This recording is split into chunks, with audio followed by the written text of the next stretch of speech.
love to study their habitat, so I know where to keep studying their habitat every spring season.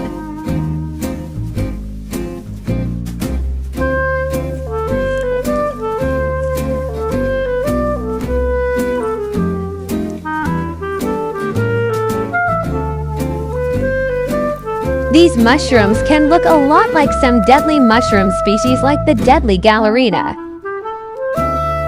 The bruising and spore color help distinguish these from deadly toxic mushrooms.